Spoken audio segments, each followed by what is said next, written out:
지난주 설교에서는 로고스를 아주 간단히 정의하고 나갔었습니다. 성경에 기록된 어떤 논리적 지식 체계로서의 말씀을 의미한다. 그에 비해서 레마라는 말은 말하는 사람, 즉 하나님으로부터 직접 들은 말씀을 의미한다.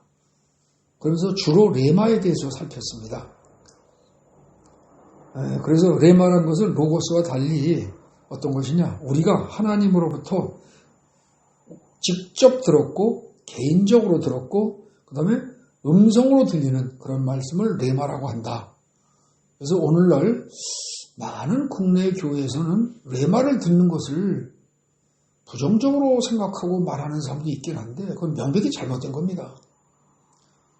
그게 레마로 들리는 것이 필요가 없다면 굳이 그 성경에서 헬라어에서 로고스와 레마를 구분해서 이야기할 이유가 없습니다.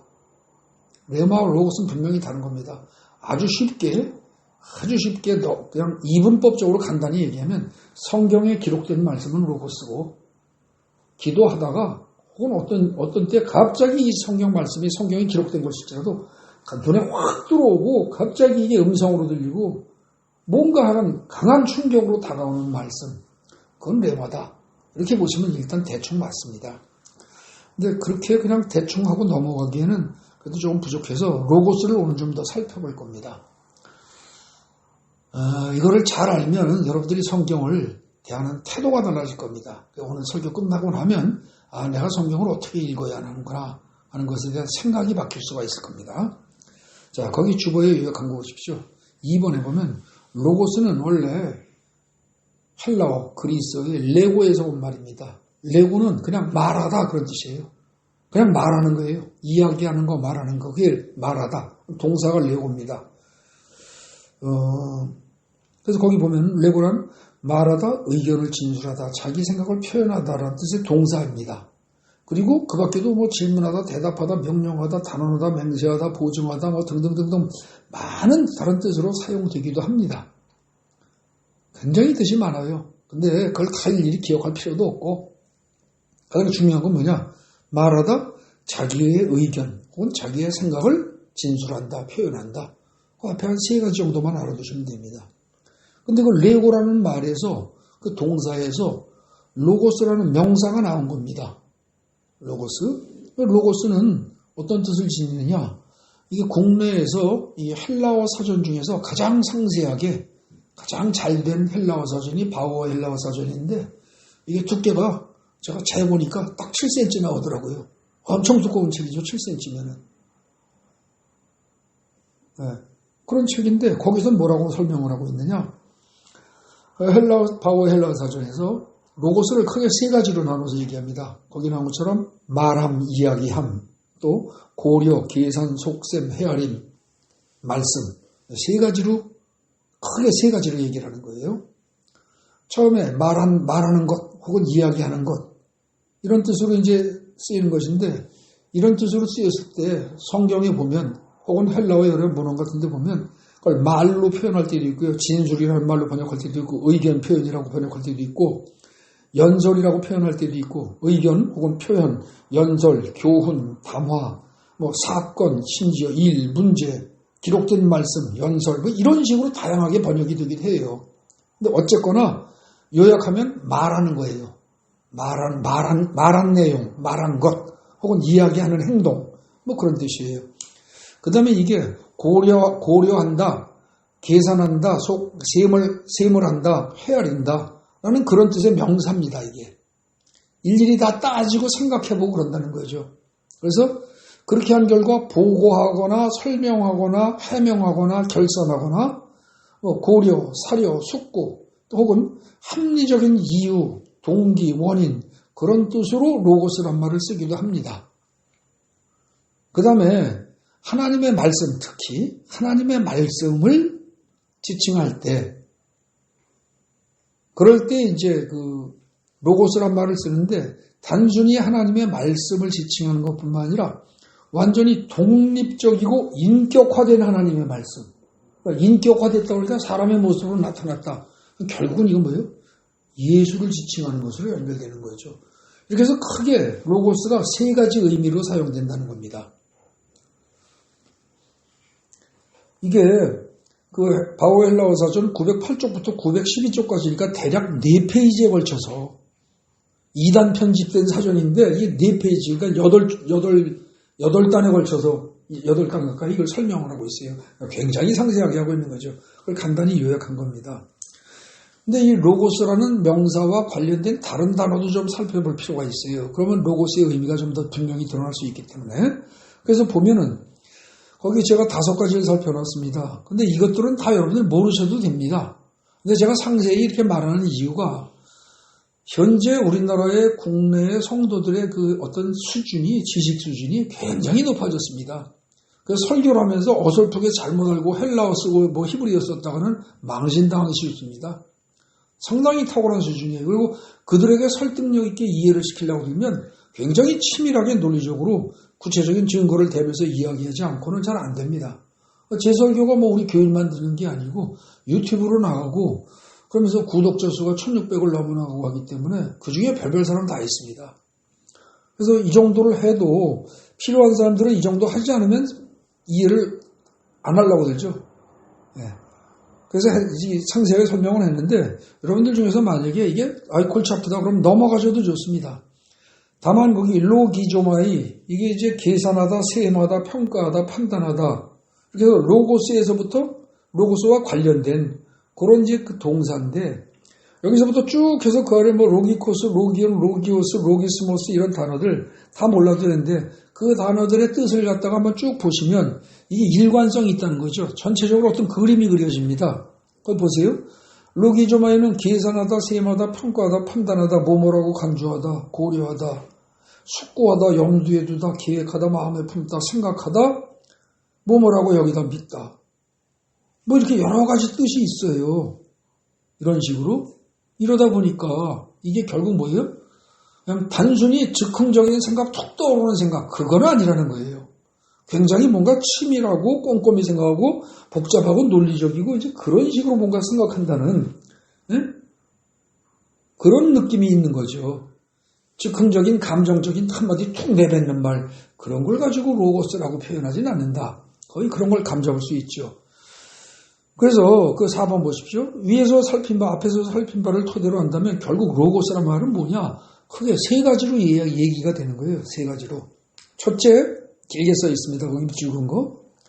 사람이 마음속에 가지고 있던 어떤 단편적인 어떤 생각들을 한 개의 생각이 아니에요. 여러 가지 생각들을 논리적으로, 합리적으로, 학문적으로 차곡차곡 이렇게 그런 방식으로 아주 사력 있게 체계화시켜서 말을 했거나 말을 하는 행위 그런 행위를 로고스라고 한다는 거죠. 그렇게 말한 것, 그렇게 말하는 것, 말하는 행위나 말하는 내용 그걸 로고스라고 한단 말입니다.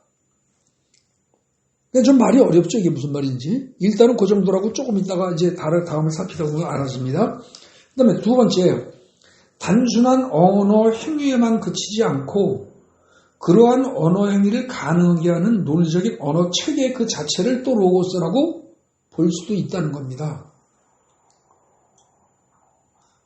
그러니까 개가 짖는 소리, 이건 소리예요. 무슨 자기 생각이나 무슨 느낌의 표현, 어떤 지식, 정보 이런 걸 표현하는 게 아니에요. 그죠? 그거는 로고스라고 절대 말할 수 없어요.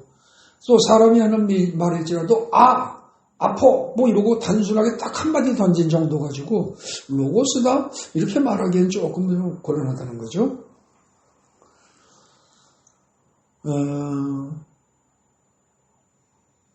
그래서 어떤 언어 행위를 가능하게 하는 논리적인 언어 체계 그 자체. 그러니까 예를 들면 한국어 그러면 한국어 전체 체계가 있잖아요. 한국어에. 우리말에서는 어떻습니까? 나는 밥을 먹는다. 그럼 주어 나오고 목적어 나오고 동사 나오죠. 그래서 문장 구조가 패턴이 있고 그 다음에 말하는 사람 본인을 가리킬 때 나라는 말을 쓰고 그죠? 영어에서는 I 그러지만 이게 뭔가 그 단어가 있고 구절이 있고 다 의미가 있고 그것을 조직하는 방식이 있고 다 체계가 있단 말입니다. 그 전체 체계 자체가 어떻게 보면 로고스예요. 그 논리적인 체계 자체가. 그리고 아까 우리가 저 간단히 넘어간 관련된 단어들 중에서 두 번째 거 보십시오. 거기 로기코스라는 단어가 나오는데 이 로기코스는 이성적인, 합리적인, 진실된, 참된, 영적인, 정신적인 이런 단어의 형용사입니다. 근데 이걸 갖다가 영어로 바꾼 게 뭐예요? 로지컬이에요. 그 로그라는 그 부분이 똑같아요, 이게. 그리고 로직 그러면 논리학 그러는데 논리적으로 말을 한 것. 그게 결국은 논리적으로 말해진 거. 그게 로기코스예요. 네? 그래서 지금 어떤 그 생각들을 논리적으로, 합리적으로 어떤 학문적인 체계를 만들어서 이렇게 표현한 어떤 그 전체를 그걸 갖다가 로고스라고 한다는 거죠.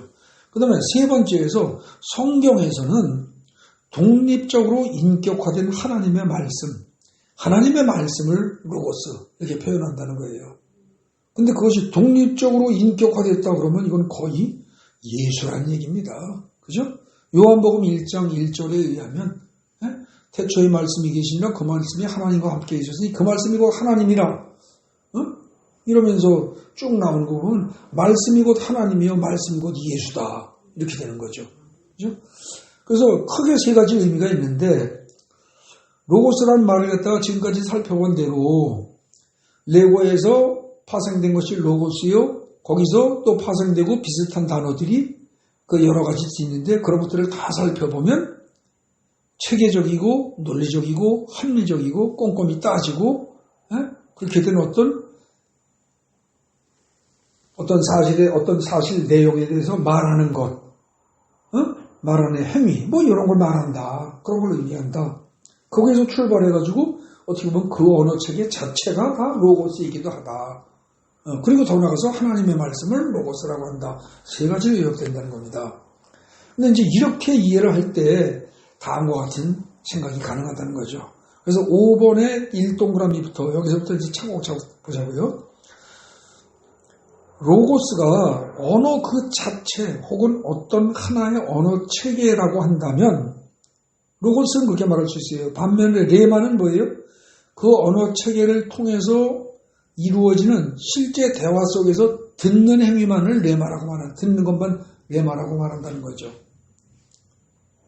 이렇게 말하면 어려워요. 근데 아주 쉽다고요. 이게 쉽게 예를 들면 여러분들하고 저하고 한국 사람이에요. 한국어를 하죠. 한국어라는 언어 체계 전체가 일종의 큰 로고스입니다. 이게. 근데 그걸로다가 우리가 서로 말을 주고받고 하잖아요. 그 말을 갖다가, 그 한국어 전체 체계와 한국어로 쓰여진 책, 이거는 어떻게 보면 로고스라고 말할 수 있어요. 근데 이게 둘이서, 혹은 여러 사람과 한 사람이 강의를 하든 설교를 하든 둘이서 대화를 하든 직접 주고받으면서 내가 직접 들은 말씀만큼은 레마라고 표현한다는 거죠. 직접 들은 말씀을. 그 차이만 있을 뿐이에요. 그래서 한국인은 거기 보면 예컨대 영어, 불어, 한국어 등은 각각이 하나의 언어 체계예요. 그럼 이건 로고스라고 할 수 있어요. 그 자체가.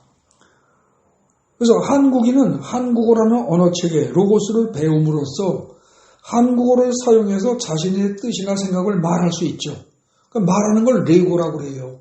그리고 말할 때 그 사용된 그 말이, 말한 그 내용이, 그걸 갖다가 뭐라고요? 로고스라고 말한다는 거죠. 네? 말하는 걸. 근데 그 말을 다른 사람이 듣고 자기 개인에게 하는 말로 받아들일 때 그 개인에게 하는 말은 레마라고 말한다는 거죠. 이해되십니까? 네. 그러니까는 한국어라는 언어를 배우지 않고 대화가 한국어로 대화가 돼요, 안 돼요? 안 되죠. 그러니까 저는 한국어로 하는데 상대편이 예를 들어서 불어를 한다. 그러면 그 사람하고 저하고는 대화가 돼요, 안 돼요? 안 돼요. 공통의 로고스의 기반이 없기 때문에. 그죠? 언어적인 공통성이 있었는데 그게 없기 때문에 나는 뭐라고 얘기를 하는데 상대편이 전혀 못 알아들어요. 상대편이 얘기를 해도 저도 못 알아들어요. 네? 예를 들어서 감자라는 단어를 놓고 우리는 감자 그러면 한국 사람들끼리는 금방 알아들어요. 근데 불어로 감자라고 말을 하면 불어로다 감자. 그렇게 얘기하면 어떻게 돼요? 전혀 못 알아들어요. 우리가 무슨 말인지 몰라요. 번역을 해줘도 잘 몰라요. 불어로 감자가 뽐모드 때를 그러는데 직역을 하면 그게 뭐냐면 땅의 그 뽐모가 사과죠. 아마 그럴 거예요. 땅의 사과인가 그래요. 그럼 땅의 사과라고 직역을 해버리면 그걸 누가 그걸 갖다 감자로 알겠어요. 네, 그런 식이에요. 그래서 이 언어를 갖다가 공통의 언어적인 기반, 그게 지 멋대로 되는 게 아니에요. 언어라는 건 항상 논리가 있죠. 그 논리적인 체계 전체를 갖다 배우지 않고는 대화가 안 돼요, 전혀.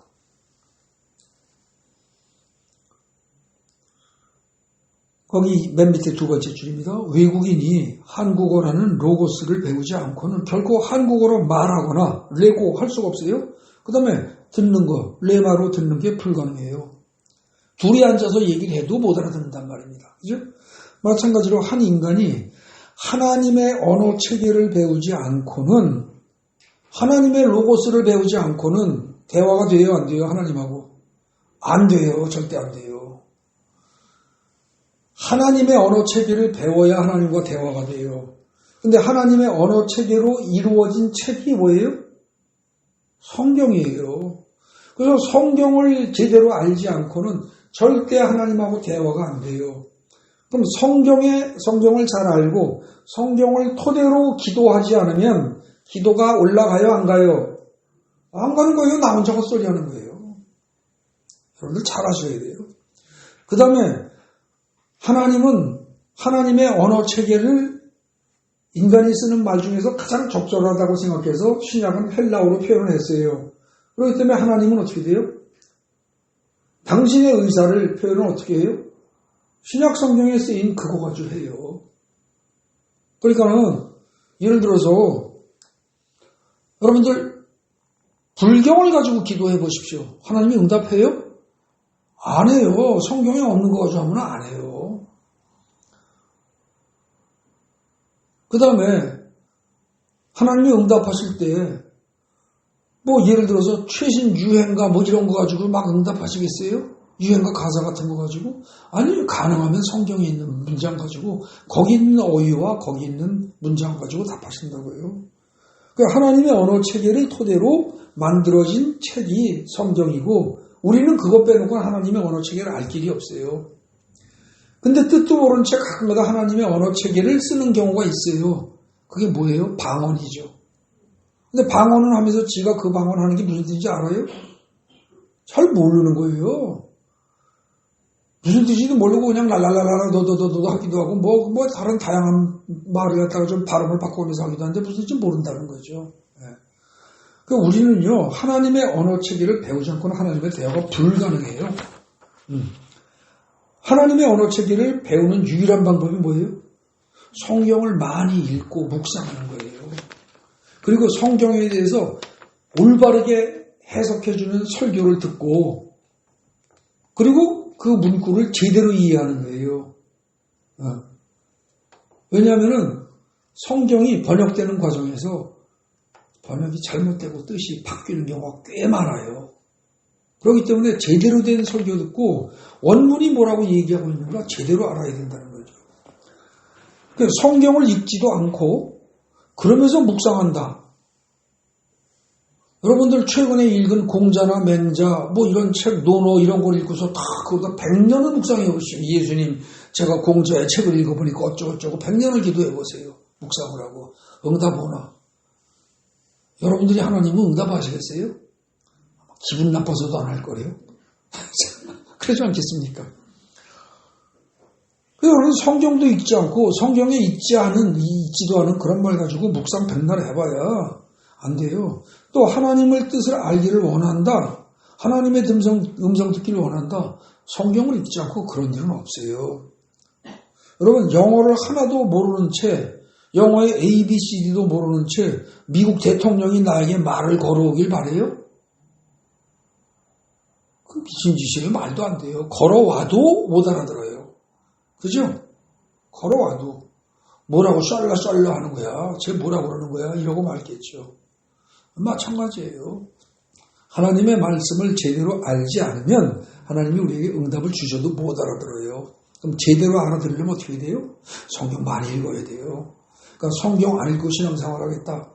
그 털도 안 뽑고 그야말로 닭 잡아먹고 소 잡아먹겠다는 얘기예요. 말도 안 되는 얘기예요. 세 번째, 동그라미 3번입니다. 하나님은 하나님의 언어 체계로 표현된 성경을 통해서 우리에게 말씀하십니다. 항상 그래요. 그러므로 성경 읽기를 통해서 하나님의 언어 체계를 어느 정도 이상 배운 다음에 그 언어를 통하여 말씀하시는 하나님의 마음과 뜻을 점차로 알아갈 수 있게 되는 겁니다. 그거 안 읽고는 안 돼요. 그러니까는 대한민국에 아마 적지 않은 비율의 성도들이 주일날 설교 말씀 듣고 그때 성경 잠깐 폈다가 그리고 집에 가서 일주일 내내 성경책은 더 들떠보지도 않고 있다가 그 다음 주에 또 나와서 설교 말씀 그것만 살짝 펴서 몇 절 읽고 그냥 그렇게 하면서 1년, 2년, 10년, 20년 보내는 사람들이 있어요. 딱한 사람들이에요. 진짜 딱한 사람들이에요. 뭐 그런 사람도 하나님의 은혜로 죽은 다음에 천국으로 데려가실지 참 모르겠으나 하나님이 워낙 사랑이 많으신 분이고 은혜와 자비가 풍성한 분이라 데려가실지 모르겠으나 진짜 딱한 사람들이에요. 말도 안 되는 짓을 하는 거죠. 하나님의 뜻을 제대로 알지 못하고 하나님의 마음을 제대로 이해하지 못한 상태에서는 하나님의 음성이 들릴 리가 없어요. 그죠? 레마가 들릴 리가 없어요. 또 그게 제대로 안 들리는데 여러분들이 제대로 순종하겠어요? 아니에요. 여러분들은 순종한다고 했던 게 빗나가는 거예요. 설교하는 사람이 하나님의 말씀을 제대로 이해하고 제대로 설교하고 제대로 된 설교를 듣고 성도들이 제대로 따라가야 그게 하나님의 말씀에 순종하는 거지 잘못하면 하나님의 말씀에 순종이 아니라 목사의 말에 순종하는 경우가 생긴다는 거죠. 하나님의 말씀과 목사의 말은 다른데 하나님의 말씀은 여기 있고 목사의 말은 여기쯤 있는데 성도들은 이 말 따라가는 수가 있다는 거예요. 그러면 하나님의 말씀에 순종하는 게 아니죠. 여러분 제가 참 이런 말하기 뭐합니다만서도 교회에 순종하라고 성경이 있습니까? 교회에 충성하라고 성경이 있습니까? 교회에 충성하는 말은 없을 거래요. 근데 적지 않은 목사님들이 교회에 충성하라 이런 얘기하는 거 들어보신 분들이 적지 않게 있을 거예요. 잘못된 거예요. 정확히 알아야 돼요. 말씀 정확히 알고 순종 정확히 해야죠. 이 말씀 잘못 알고 로고스를 오해하고 딴짓하면 골치 아파져요. 4번 보십시오. 똑같은 인간의 언어일지라도 영어와 한국어, 러시아어는 단어의 의미나 어법이 서로 달라요. 우리말은 나는 밥을 먹는다 해서 주어 나오고 목적어 나오고 동사 나오는데 영어는 I love you 하는 식으로 영어나 주어 나오고 동사 나오고 목적어 나와요. 그죠? 어순도 다르고요. 우리말에서는 조사라는 게 있는데 영어에서는 조사라는 개념은 없어요. 네. 그리고 우리말에 없는 전치사라는 걸 또 많이 쓰죠. 언어 체계가 달라요. 그래서 사람의 똑같은 인간의 언어인데도 불구하고 한국어, 영어, 러시아어, 일본어, 중국어 이게 다 다른데 어법이 다르고 단어가 다르고 다른데 하늘의 언어는 어떻겠어요? 하늘의 언어는 우리하고 똑같겠어요? 우리말하고? 똑같을 수가 없어요. 당연히 달라요. 그래서 하늘의 언어로 쓰여진 성경책은 어떻게 돼요? 하나님의 언어로 쓰여진 성경책은 거기 나오는 단어의 의미가 우리가 생각하는 거하고 달라요. 성경에서 복 그러는 게 우리가 생각하는 복입니까? 달라요. 성경이 말하는 죄가 우리가 생각하는 죄하고 같아요? 달라요. 성경에서 말하는 용서가 우리가 생각하는 용서하고 같습니까? 달라요. 근데 그 사실을 인식하지 못한 채 복 있는 사람은 악인의 뼈를 쫓아가 5만 원짜리에 서지 않냐고 쭉쭉쭉 나가는데 그러면은 그렇게 하면은 돈 잘 벌고 무병장수하고 자식도 잘 되고 사업도 잘 되고 그러기를 바라면서 그 기절을 읽으면 이건 헐리라는 거예요. 하나님은 복이란 말을 다른 개념으로 쓰시는데 우리는 자꾸 지 생각대로 그 말을 이해한다는 거죠. 그럼 하나님은 얘들아 나는 그렇게 말한 적이 없어. 제대로 알기 바란다. 이러고 생각하시는데 인간들은 하나님 제가 오만한 자리에 서지 않고 뭐 어쩌고저쩌고 했으니까 복 주세요, 복 주세요, 돈 벌게 해주세요, 뭐 사업 잘 되게 해주세요. 이거 참 하나님 미칠 일이죠. 하나님을 그야말로 돌게 만드는 거예요. 이거 헷갈리게. 여러분들 언어가 달라요. 개념이 달라요. 우리가 생각하는 복과 성경에서 팔복 그럴 때 심령이 가난한 자는 복이 있나니 그때 복하거든요. 전혀 다른 겁니다. 전혀. 인간이 생각하는 용서, 사람이 생각하는 용서, 우리가 용서한다 그러면 대체로 어떤 상황에서 어떤 행동을 하는 걸 용서라 그럽니까? 어른이 아랫사람을, 그죠? 아랫사람의 잘못을 어른이 탓하지 않고 그냥 덮어주고 묻어두는 걸 용서라고 그래요. 일반적으로. 그래서 아버지가 자식을 용서할 수 있어요. 한국 사람의 개념으로는. 그런데 자식이 아버지를 용서할 수 있어요? 한국말로는 안 돼요. 원래. 용서하는 자체가. 그건 말이 성립이 안 되는 거예요. 그러나 요즘은 세상이 그전하고 달라져서 바뀌어서 요즘에는 뭐 상하 구별이 없어지다 보니까 요즘에는 뭐 부모하고 자식이 싸운 상태에서도 부모가 자식 보고 자식아 아들아 딸아 네가 나를 용서해라 이런 말을 하기도 해요. 아직은 뭐 그렇다고 칩시다. 아무리 그래도 용서는요. 우리 인간이 생각하는 용서는 뭡니까? 다른 사람의 잘못을 그냥 덮어두고 그냥 눈 감아 버릴 뿐이지 그걸로 용서했다고 생각을 해요.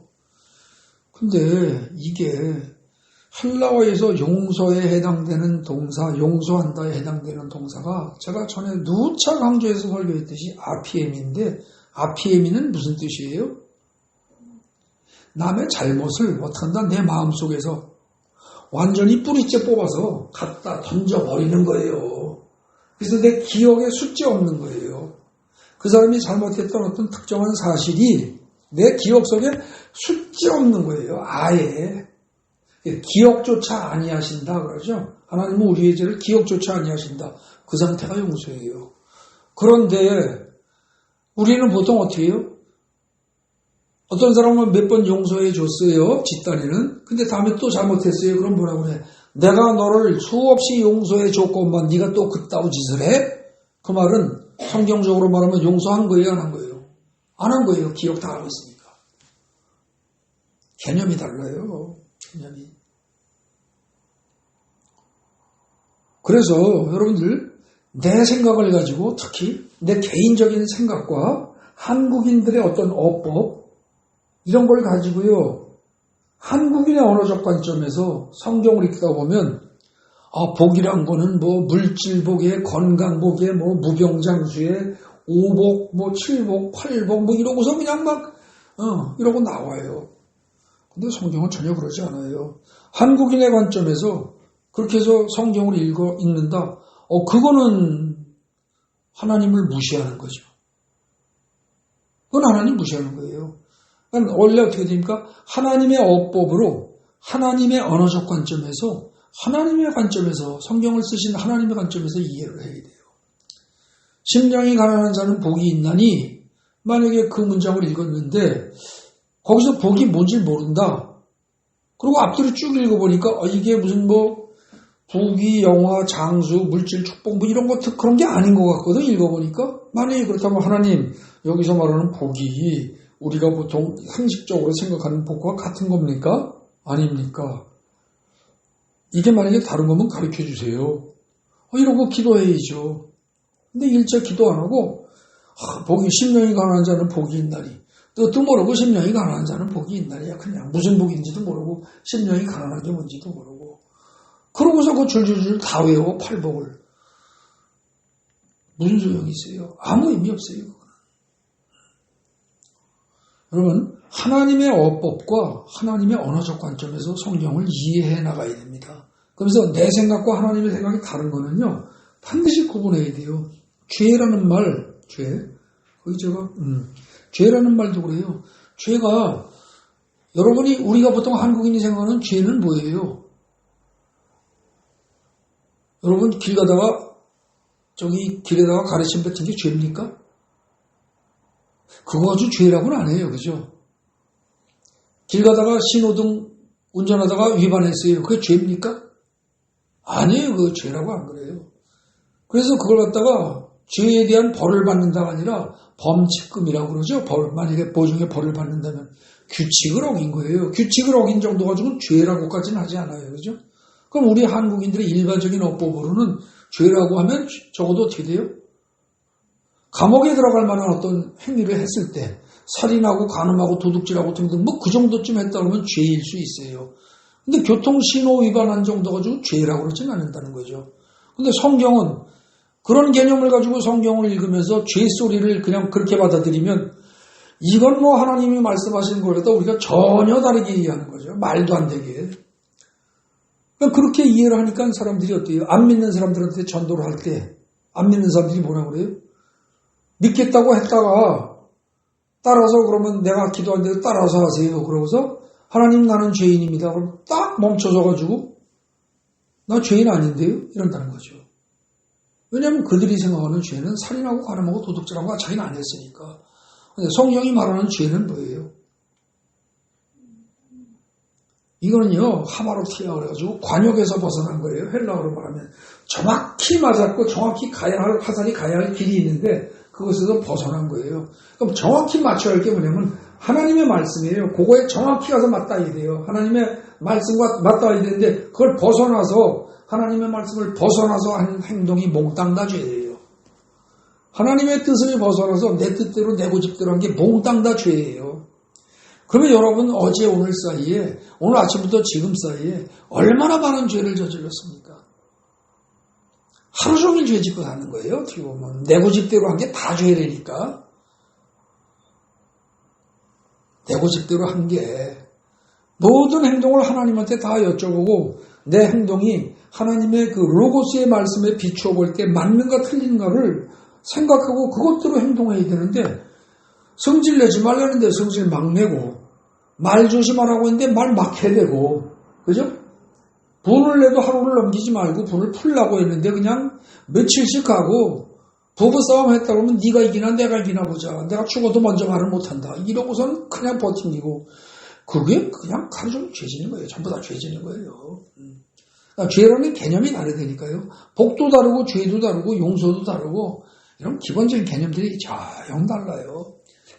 그런 것들을 수정하지 않은 채 백날 기도해봐야 우리는 우리대로 응답이 하노니 답답하고 하나님은 하나님대로 쟤들은 왜 지 멋대로 저러고들 있지?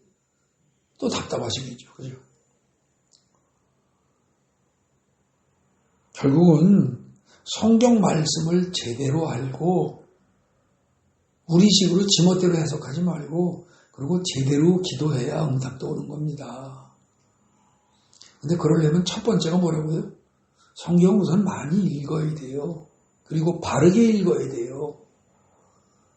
성경 번역 이거 조심해야 돼요. 번역한 성경은요 잘못되는 경우가 많아요. 아무리 잘해도 천하 없는 사람이 해도 번역을 완벽하게 할 수가 없어요. 왜 그러냐면 언어 체계가 달라서 그래요. 언어 체계가 한국에는 있는 단어가 영어에서는 없을 수가 있어요. 그럼 예를 들어서 김치 그럼 우리는 김치 그럼 다 알아요. 느낌이 탁 와서 다 알아요. 근데 미국 사람한테 김치 그러면 알겠어요? 그 사람들이 이거 먹어보고 한국의 다양한 김치를 다 경험해보고 나면 김치 그럼 우리가 생각하는 그 생각이 떠오를 수 있지만 전혀 모르는 사람은 발음은 김치해도 김치가 뭔지 몰라요. 거기다가 또 묘한 지방의 사투리라든지 뭐 그런 것 중에서 묘한 말들이 있어요. 예를 들어서 그 전라도 쪽에서 쓰는 사투리가 거시기. 그걸 천하 없이 영어 잘하는 사람이라고 그 영어로 번역이 가능하겠어요? 안 돼요, 그거는. 그 참, 그 말하기가 거시기예요, 그죠? 그야말로. 근데 우리는 그렇게 해도 다 알아들어요. 근데 영어로 그런 식으로 거시기를 바꿔서 대체할 게 있겠어요? 천하 없는 사람도 못해요. 천하 없는 사람도 못해요.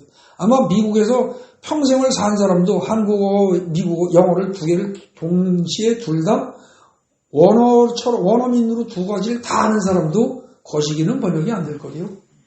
네. 근데 그런 게 하나둘이에요 말이죠.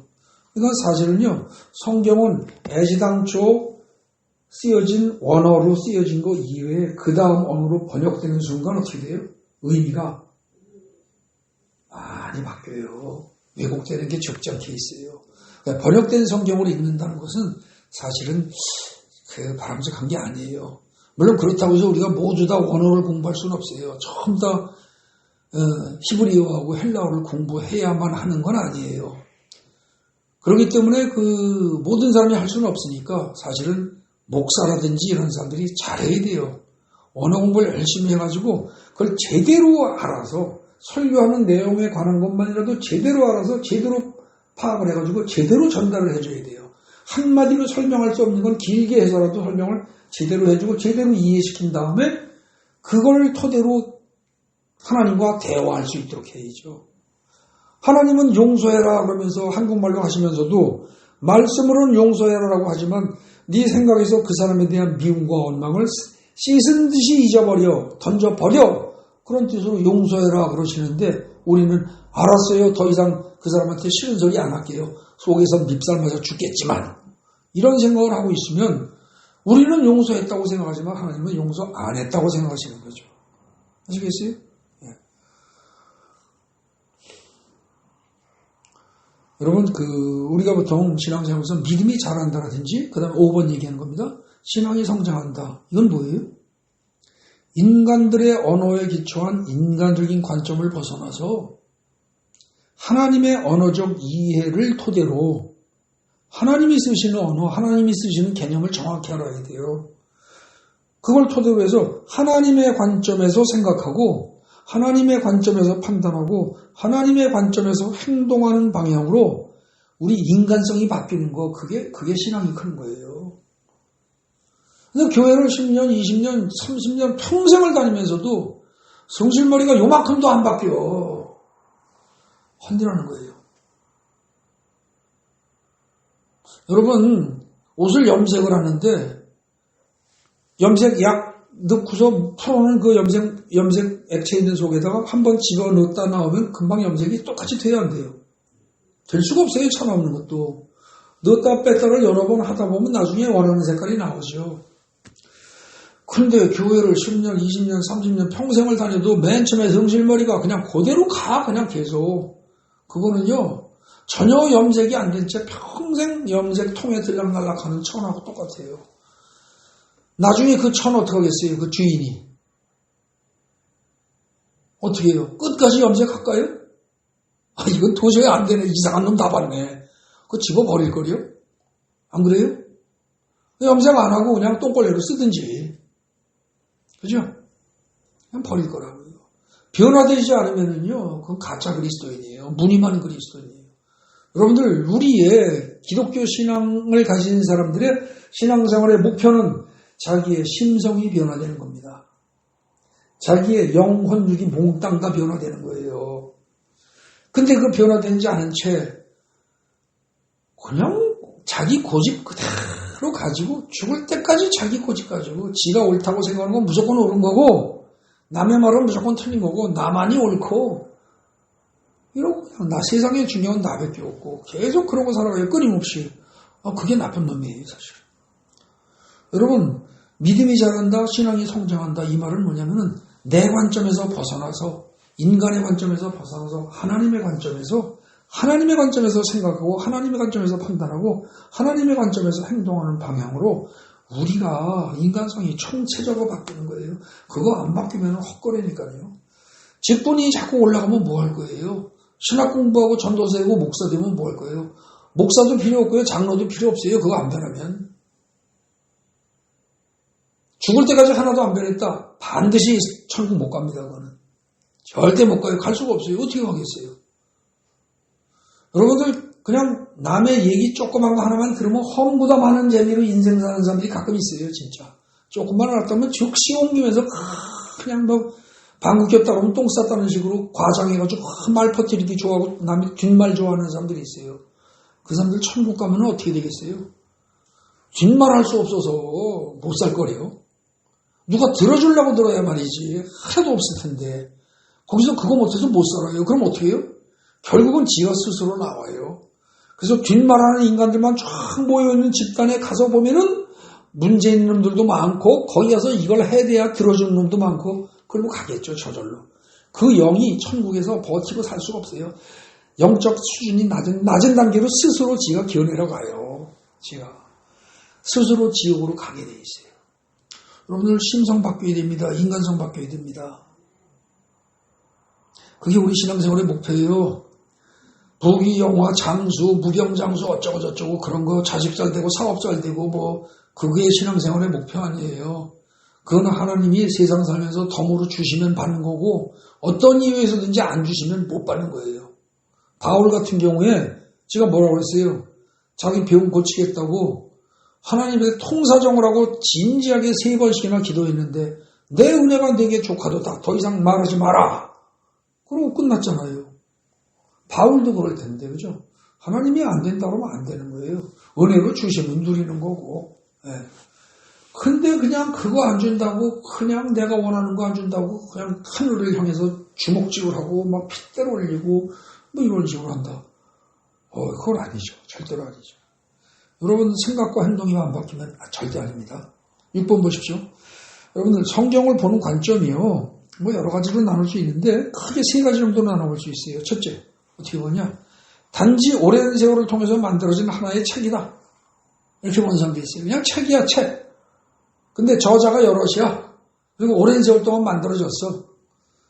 뭐 하나님이 쓰셨다고 그러는데 뭐 하나님이 손으로 쓴 건 아니고 사람 통해서 썼으니 결국 사람이 만든 거지 뭐. 이렇게 보는 사람들이 있어요. 그러면서 그 사람들은 뭐예요? 뭐 좋은 얘기야. 잠언도 좋은 얘기고 뭐 전도서도 좋고 시편도 좋은 시들 실어놨고 뭐 나머지 역사서들 이런 거 뭐 대단히 좋은 얘기고 창세기부터 나온 건 거의 신화에 가까운 그런 얘기고 이렇게 지가 툭툭툭 생각하는 사람도 있어요. 책으로 보는 거죠. 그런 사람한테 하나님은 눈꽃만 치도 역사 안 하세요. 하나님이 은혜를 주실 리가 없어요. 왜냐하면 하나님을 하나님으로 도대체 대접을 안 하고 하나님의 말씀을 그냥 세상에 웬만한 책하고 똑같이 그냥 일반적인 서적 중 하나를 취급하니까 하나님의 입장에서는 왕무시당하는 건데 그런 사람한테 은혜를 줄 이유가 없죠. 그 다음에 또 하나, 2번째로 성경을 하나님의 일반적인 말씀, 로고스라고 하는 사람이에요. 성경이 상당히 치밀하고 논리적이고 대단하긴 한데 그래봐야 나하고는 별 관계없어. 뭐 하나님의 말씀이지만 거기다가 아무개에게 준다. 그러고서는 거기다 괄호하고 아무개에게. 그러고서 단 한마디 사인이라도 좀 했다든지 뭐 내 이름이 들어간 것도 아닌데 내가 너를 사랑하노라. 그때 뭐 문맥을 읽어보니까 그때 너는 예수였는데 뭐 예수 보고 한 얘기지 나랑 무슨 상관이 있어. 이렇게 받아들이는 사람. 교회 다니면서 그런 사람이 참 많아요. 그렇게 생각하는 사람들이 되게 똑똑한 사람들이 그래요. 이론적으로 논리적으로 따지면서 학문적으로 분석하고 이렇게 하면서 성경의 말씀을 일반적인 어떤 논리적인 체계 이걸 보고 학문적으로 분석하고 논리적으로 분석하고 성경을 뭐 역사적으로 무슨 적 하면서 따지고 분석하고 막 하는 사람들, 신학을 공부했다는 사람들 내지는 신학까지 안 했어도 머리 좋다고 그러고 많이 배웠다는 사람들, 그런 사람들이 2번째 부류에 속해요. 그 사람들 평생을 공부하고 성경을 거의 다 외우고 해설을 기가 막히게 해도 하나님의 은혜를 입는 일은 많지 않습니다. 그런 사람들을 성경 자체에 대해서는 뭐라고 하느냐? 바리새인이요 서기관이라고 말합니다. 바리새인 서기관에 속하는 사람들 치고 머리 나쁜 사람이 있어요? 가방끈 짧은 사람이 있어요? 아니에요. 최고로 똑똑하고 잘났다고 자타가 공인하는 사람들이 바리새인 서기관들입니다. 근데 그들은 예수가 살아서 눈앞에 와서 코앞에서 있고 같이 대화를 해도 하나님의 아들을 못 알아봅니다. 오히려 대적하죠. 세 번째 부류가 뭡니까? 디귿하고 나옵니다. 성경 말씀을 나에게 주신 레마로 보는 사람. 3가지가 있어요. 레마로 본다. 나한테 개인적으로 준다는 거죠. 이를테면 내가 너를 사랑하노라 하는 기조를 딱 보는 순간 이게 맥락으로 문맥으로 보면 예수한테 한 말인지 몰라도 이게 내 눈에 들어온 이상은 이건 나한테 하시는 말씀이야. 이러고 그걸 낼름 집어먹듯이 그야말로 그냥 완전히 내 영 안으로 받아들이는 사람이 있다는 거죠. 그런 사람이 로고스를 레마로 취하는 사람입니다. 그런 사람이.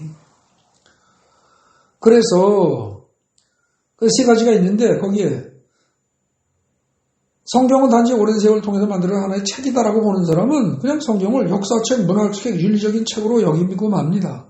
그 다음에 또 성경의 일반적인 말씀을, 이 성경은 그냥 하나님의 일반적인 말씀이다. 이런 사람은 어떻게 해요? 성경책을 분석과 탐구의 대상으로 삼습니다. 그냥. 그런데 그게 아니고 성경의 말씀 하나하나가 바로 나한테 주시는 말씀이다라고 생각하는 사람, 그런 사람은 살아서 역사하시는 하나님을, 살아서 역사하시는 생명력 있는 말씀을 체험할 수가 있다는 거죠. 그리고 더 나아가서 예수 혹은 하나님 자체로 그걸 여기고 하나님의 모습을, 예수의 모습을 이 성경 말씀을 통해서 볼 수도 있단 말입니다. 그러니까 사실은 여러분들이 성경을 읽으면서 대할 수 있는 태도는 크게 세 가지 중에 하나예요. 그냥 그거 좋은 말씀이야. 노노맹자 다 읽어봐도 거기 나오는 좋은 얘기, 성경에도 다 있고 불경에도 다 있잖아. 그런 정도로 얘기하는 사람들, 그 사람들은 그냥 교양서적으로 보는 거죠. 그런 사람들은 안 믿을 수도 있습니다. 믿으면서도 그렇게 믿는 사람들이 있어요. 그냥 그 사람들은 안 믿는 거나 별 차이 없습니다. 예수를 믿으나 부처를 믿으나 마호메트를 믿으나 공사를 믿으나 다 산꼭대기에 올라가는 길만 다르시 하나 아니겠어? 그러니까 다 그냥 진리는 통하는 법이야. 그냥 다 그게 그거지. 그런 사람들 집단에 굉장히 똑똑하고 합리적인 사람들입니다. 그러나 영적으로 보면 불쌍한 사람들인 거죠. 성경은 영의 말씀입니다. 하나님의 말씀은 영의 말씀이에요.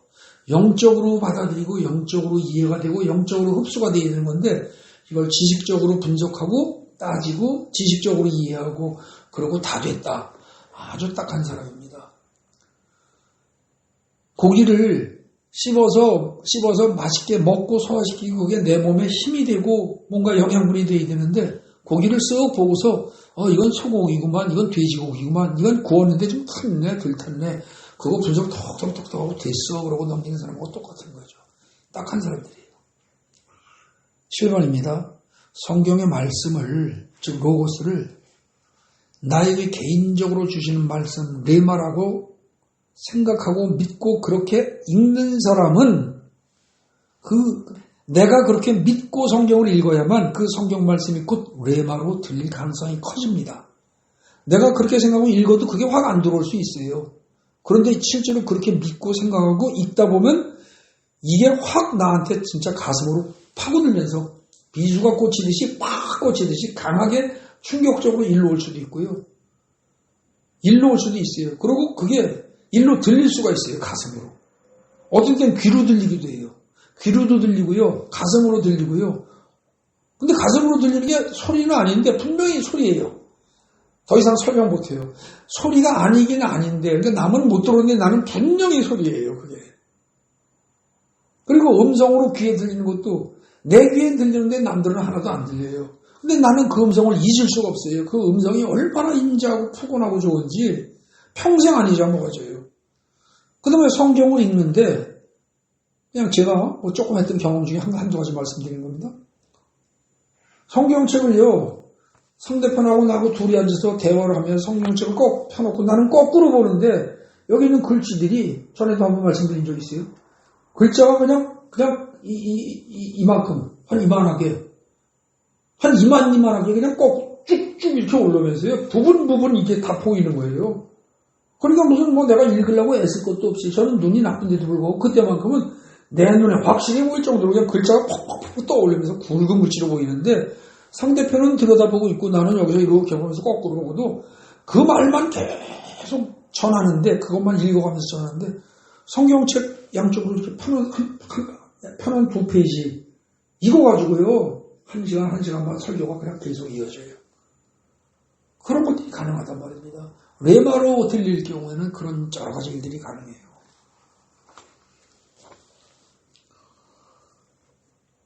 여러분들 성경 말씀을 그냥 단순히 로고스야. 그리고 나하고 직접적인 관계는 없어. 뭐 이렇게 생각하고 그냥 믿는 사람은 평생 그렇게 믿고 살다 갑니다.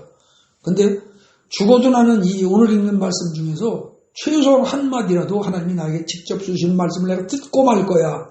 이런 각오를 하고 작정을 하고 달라붙어서 그야말로 달라붙어서 성경을 읽으면 한 달락만 읽어도 그렇게 강하게 올 수가 있다는 거죠. 그래서 성경 말씀을 읽고 그것이 어떤 의미로 나에게 받아들여질 것인가라는 문제는 사실상 나의 마음 자세에 달려있는 겁니다. 내 마음 자세에.